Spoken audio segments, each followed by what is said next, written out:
Hello everybody, good evening. Welcome to JAIIB English Medium channel. As you know that we are running the free increment series on this particular channel, which we are providing on regular basis, on daily basis. In fact, you are getting the classes of all the four subjects for JAIIB, and we are targeting the May 2026 examination.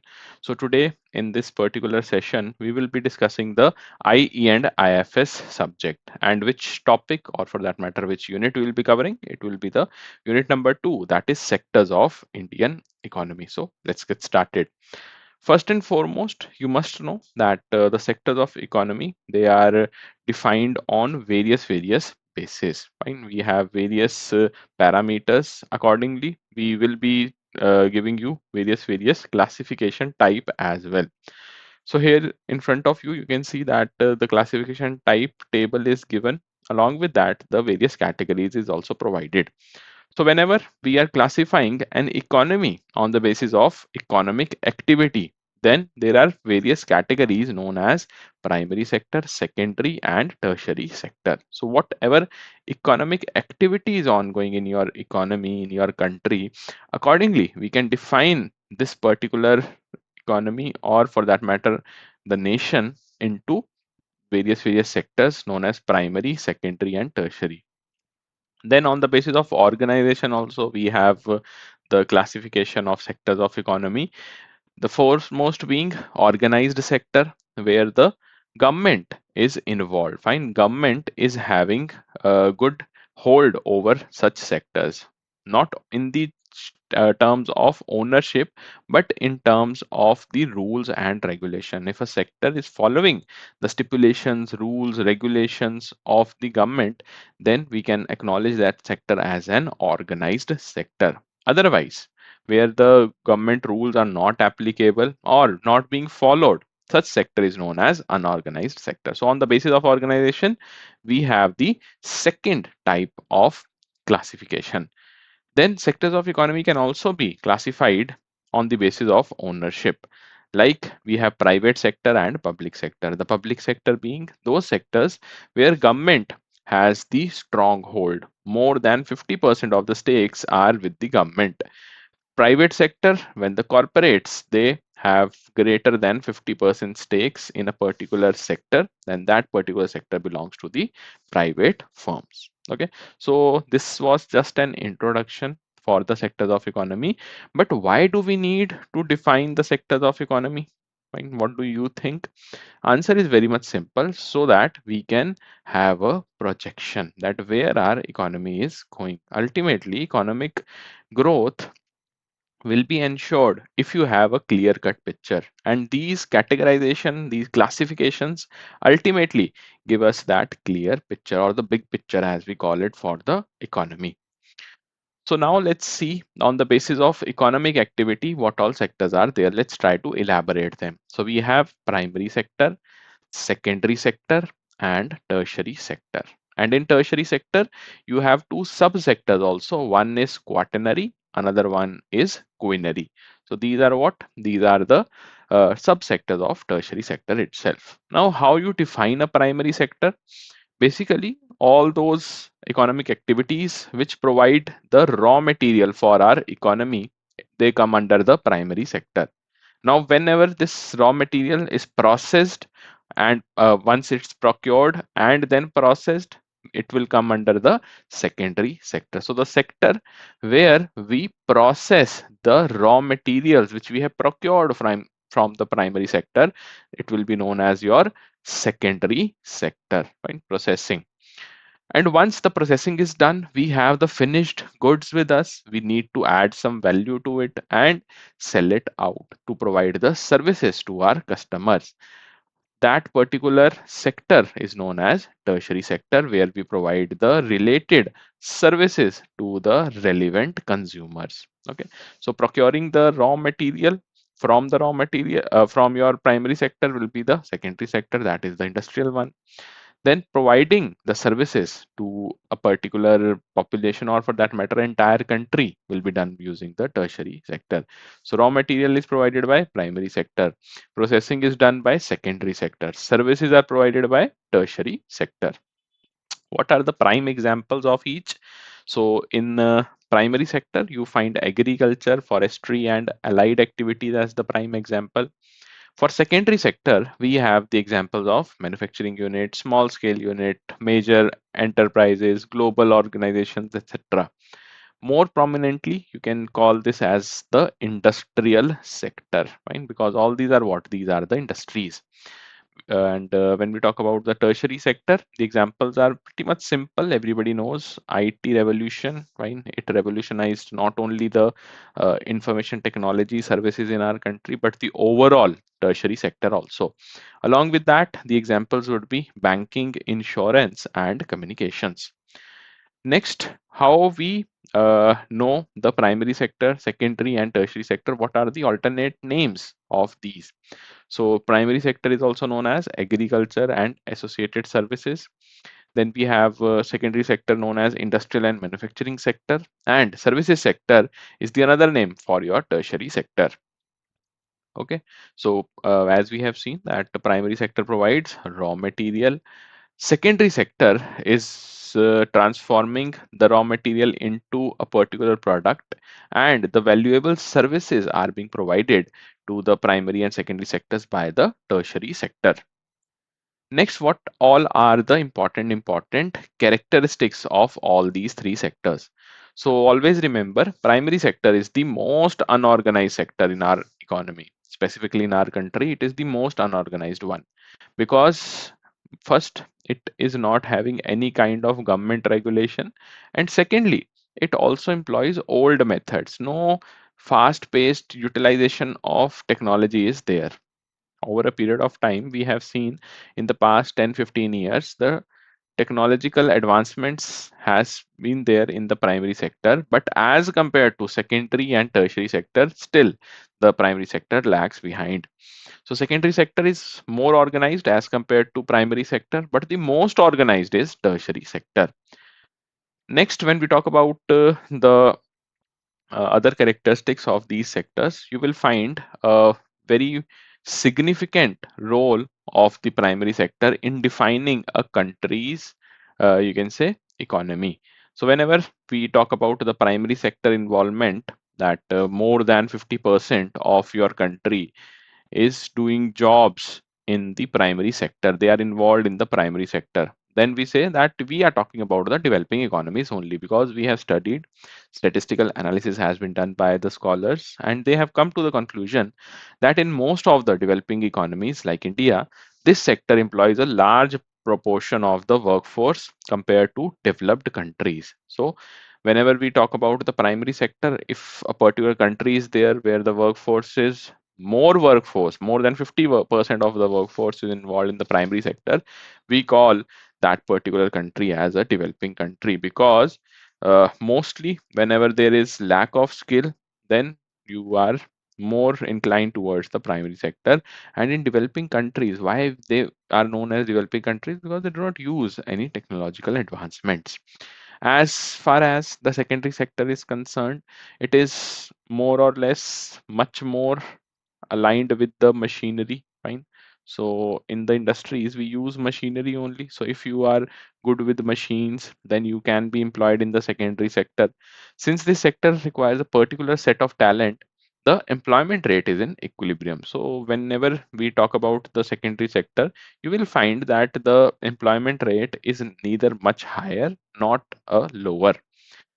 Tertiary sector, this sector's employment share has risen dramatically in the recent years, because more education in our country means more job opportunities. That is a reality. Although the job growth in our country is not in sync with the population, but the education levels have definitely increased. And once you have the job in the technical domain, then you stick to that only. Nobody will say that, yes, I have worked in the technical domain, now let's move to the primary sector. Fine. Where very, very rare examples we have seen, and those are only business firms. Now, what do we mean by quaternary and quinary sector? So quaternary sector, always remember, We are talking about the knowledge. So special knowledge, set of knowledge, or for that matter necessary skills are there so that you are imparting good quality of services to the entire economy. So quaternary sector, it is also known as the knowledge sector. This is the keyword which you should remember, as it assesses the strength of an economy's human resources or the intellectual aspects of the economy. This category includes activities such as teaching, research, development, employees who are sitting in the office buildings and providing good services like banks also, elementary schools, university classrooms, hospital, physician offices, theaters, accountancy, brokerage services, or the brokerage businesses. All these are what? These are the example of quaternary sector. So always remember, quaternary sector, you are providing certain services on the basis of knowledge which you have gained over a period of time. Next is quinary sector. Now, whenever there is big decisions to be made, then we have a set of people in every country, be it the politicians or for that matter, big corporate firms. All those people, all those individuals, all those entities clubbed together form the quinary sector. So it includes highest level of decision makers in governments, including their bureaucracy and the private corporate sector as well. The number of people participating in this sector is quite small. You will find that very small chunk of people are involved in big decision making, the decisions which turn the course of the entire country. Yet they are regarded as the brain behind the economy's socio-economic performance. So always remember, quinary is directly linked to the brain of the economy, or for that matter, you can say the or the highest level of decision makers are sitting in the quinary sector. Examples being senior company executives, you have government officials, research scientists, we also have the financial and legal advisors. And all these are what? These are those entities which can shape the future of an economy, right? Via the big decisions, the highest decisions, highest level of decisions. Right? So yes, quinary sector also very, very important. The difference between quaternary and quinary, they can directly ask you in the exam. Next, we have the different revolutions in primary sector. So primary sector, as we know that since independence, government was very, very serious about the primary sector development because self-sufficiency was the target initially. And you will find in the economic planning chapter that initial 2, 3, 4, 5 5-year plans were only inclined towards the primary sector. We were talking about industrial sector also, but nobody was talking about the services sector. Okay, mostly the focus was on the primary sector because we have to feed a huge population. For that we need self-sufficiency. So different revolutions were there pertaining to the primary sector. With an expanding population, rising wages, particularly among the poor, demand for agricultural goods has skyrocketed. Everybody knows this, that whenever the population is high, not only you must have good socio-economic welfare schemes, but also food on the table of everybody. Okay, and that is the reason why you will find that agricultural goods demand has skyrocketed, because India is what? India is the most populous country of the world. To overcome the situation, government carried out a series of revolutions in the primary sector to increase the capacity. What all revolutions are there? Let's see. So first and the foremost being green revolution, which talks about the agriculture. Fine. In the examination, they ask you that the green revolution pertains to which product or field. So the answer will be agriculture. Or for that matter, they can ask that milk or dairy products are covered under which of the following revolution. So the answer will be white revolution or the operation flood. Like that, both ways you must remember. So green revolution is for agriculture, white for milk or the dairy products. Then we have yellow revolution for the oil seeds, blue revolution, fish or aqua. Now till these four revolutions, everybody can relate because of the color, or for that matter, the common revolutions they are. But starting from golden revolution, things become interesting. you will find certain confusion starting from golden itself. So golden revolution is not only for fruits, honey, but also for the horticulture. And this is the particular product or the field which was asked in the 2023 examination. Horticulture is covered under which of the following primary sector revolution? The answer was golden revolution. Then we have golden fiber revolution, which talks about jute. This fiber revolution is very, very important, be it for jute or cotton. Then we have silver revolution for eggs and silver fiber revolution for cotton. Very, very important. Mark this, highly important. Then pink revolution is for the pharmaceuticals, prawns, onions. See the color coding, you can directly relate in most of these products, but certain products, certain fields are there where the color coding will create confusion, like silver and gray. More or less we find it similar, fine, and that is the reason of confusion as well. Silver revolution is for eggs, gray is for fertilizers. So trade with care whenever you are learning such kind of close color coding. Then we have 10th brown revolution. Out of all the primary sector revolution, this is the most important one because it contains leather cocoa. Not for that, we have the most important field right now in our country ongoing, that is non-conventional energy. So the panchamrits, as we call them, right, panchamrits are there for the non-renewable energy targets which the government has given to itself thanks to the NDC. We'll be learning about them in unit number 10th. But for now, what you have to remember that brown revolution pertains to non-conventional energy. Then 11th one being red revolution for meat and tomato. Again, color coding you can directly see. The 12th one, gray revolution, is for fertilizers. Silver is for eggs, gray is for fertilizers. Then we have the 13th one, evergreen revolution for the overall production of agriculture. Right? Not only a single produce, but the overall production of agriculture must go up. Then black revolution is for petroleum. Round revolution is for what? It is for potato. And 16th, the last one, is your protein revolution for the higher production of protein rich foods. Okay. So all these 16 you must remember by heart.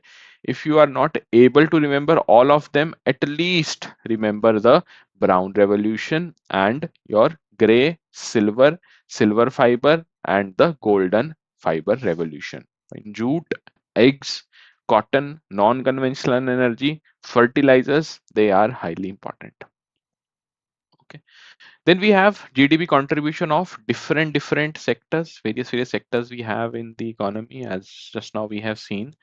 So always remember for the examination also you have to learn the range, not the exact number. Like right now, it hovers somewhere between 16.3 to 17.2% the contribution of agriculture in the overall economy or the overall GDP. Okay, so a range you must remember. Like here we have the estimations like 18% for agricultural contribution in the overall GDP. Services sector more than 55%. You should remember that. Secondary sector, the remaining, that is 27%, is earmarked for the contribution of secondary sector in the overall GDP. The most important part is they will ask you a question on trend, right? Trend. The most uh, you can say favorable aspect of our economy right now is that services sector is at its peak. So always remember, in terms of contribution towards GDP, services sector or the tertiary sector will come first, followed by your secondary sector or the industrial sector, and then lastly you will find the primary sector or the agricultural sector. Fine. So this is the particular range which you should remember for the agriculture, and this is the trend or the order which you should remember for the overall contribution of various sectors towards the GDP of our country. Fine. Here you can see for yourself. The trend goes like this. In 1950-51, the agri-allied activities 51.8, and right now, when we talk about 2021-22 data, it is only 18.6, merely 18.6, I would say. On the other hand, industries is the most consistent one. Once it clocked the 20s mark, still it is in that particular range only. Services sector has boomed fine. It has blossomed, I would say, from 33.3% to 52.8%. This is the COVID era, COVID data. That is why it is not that high. But right now it is beyond 54%. So definitely the services sector is leading the Indian market right now, followed by industrial sector, and then comes the agri and allied activities. Okay. Now here is a question for all of you. Pause the video and give me the answers in the comment section. Such type of questions you can expect in the examination. If you find this question difficult, you can ask me in the comment section. So, fine. So 7 statement based question. Definitely we can expect this in the actual examination. Fine. So this was it for today's class. If you have any query, feel free to ask me. And for all of you who are searching for the one-stop solution for their preparation of JAB May 2026, we have JAB Mahapack 2.0, the details for which you can inquire using the phone number, that is 0981 981 9247. And for all of you who want the PDF of this particular session, directly you can scan this QR and you will be directed to the virtual library from where you can download the PDF. Okay, so see you guys in the next video. Till then.